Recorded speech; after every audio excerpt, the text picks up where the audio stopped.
Mutfağıma hoş geldiniz. Bugünkü tarifim semizotu salatası. Semizotunun insan sağlığına birçok faydası vardır. Yüksek miktarda omega 3 yağ asitleri içerir. İster benim yaptığım şekilde, isterseniz farklı şekillerde ama sofranızdan eksik etmeyiniz. Semizotu salatası için gereken malzemeler: bir bağ semizotu, 50-60 gram beyaz peynir, bir avuç ceviz, bir domates, bir kapya biber, 2 tane küçük salatalık veya bir büyük salatalık, yarım limonun suyu, zeytinyağı, sirke, bir küçük diş de sarımsak. İlk önce semizotunun şu topraklı kısmını kesiyorum. Bir kabın içerisine su koydum. Şöyle biraz sirke döküp ayıkladığım semizotlarını sirkenin içine atacağım. Şu çıtır yerlerini de ben atmıyorum. Salatamda kullanıyorum.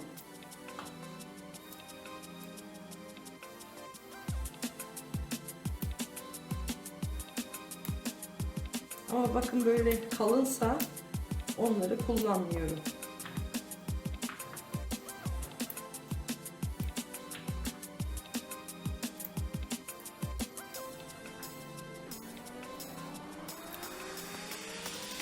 Sirkeli suda bir 10 dakika bekletip sonra birkaç kez yıkayacağım. Tozu toprağa gitsin.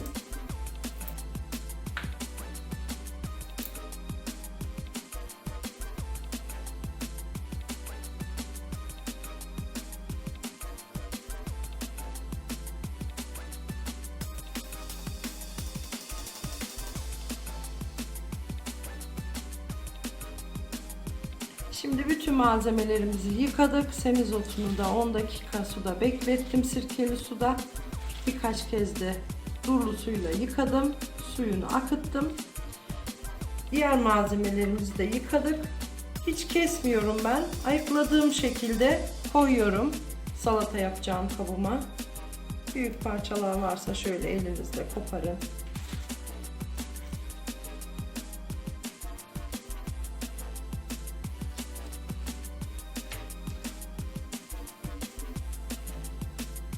Şimdi domatesimin kabuğunu soyuyorum. Küp küp doğruyorum. Bütün malzemelerimiz aynı şekilde küp küp doğrayacağız.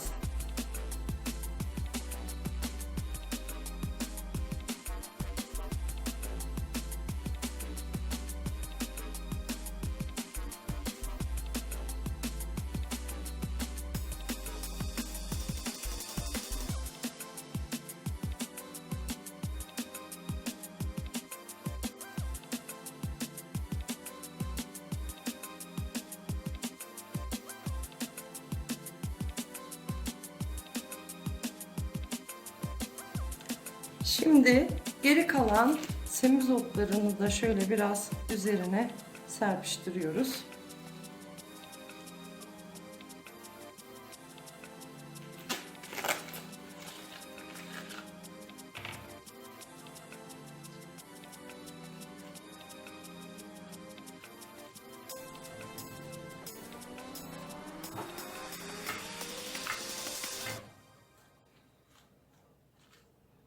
Biraz şöyle renkler gözüksün. Salatanızın görünümü de çok güzel olur. Şimdi peynirimi ilave ediyorum. Onu da küp küp doğradım.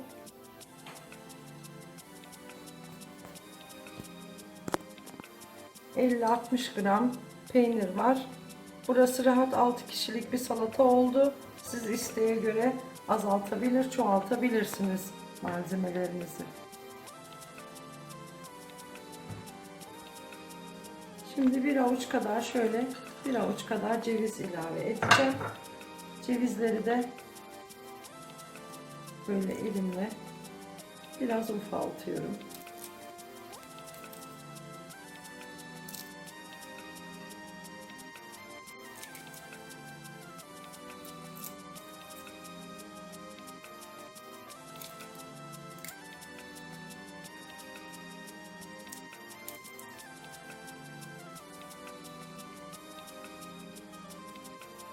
Şimdi geldik salatamızın en önemli kısmına, sosuna arkadaşlar.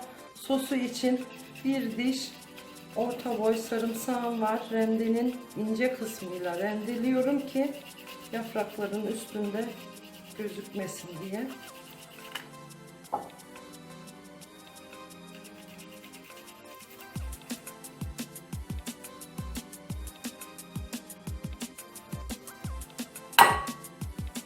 Dileyen daha fazla ekleyebilir.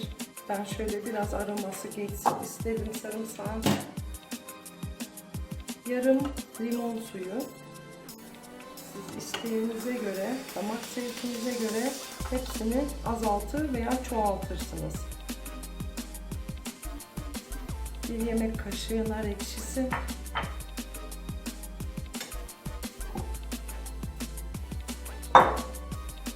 2-3 yemek kaşığı zeytinyağı.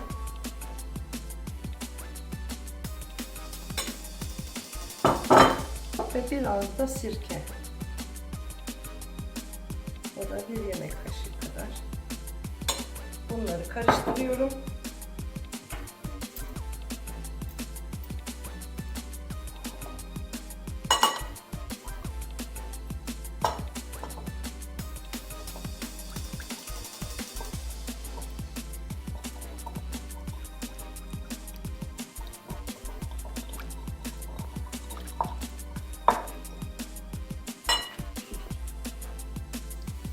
Bir çay kaşığı kadar da tuz ekliyorum. Karıştırıyorum. Sosumuz hazır. Servis yapacağınız zaman salatanın üzerine dökersiniz. Önceden dökmeyin. Soldurabilirsiniz otunu.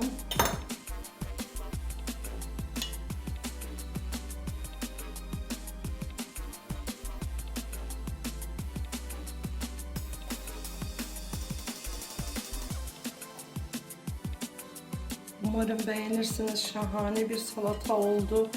Besin değeri çok yüksek.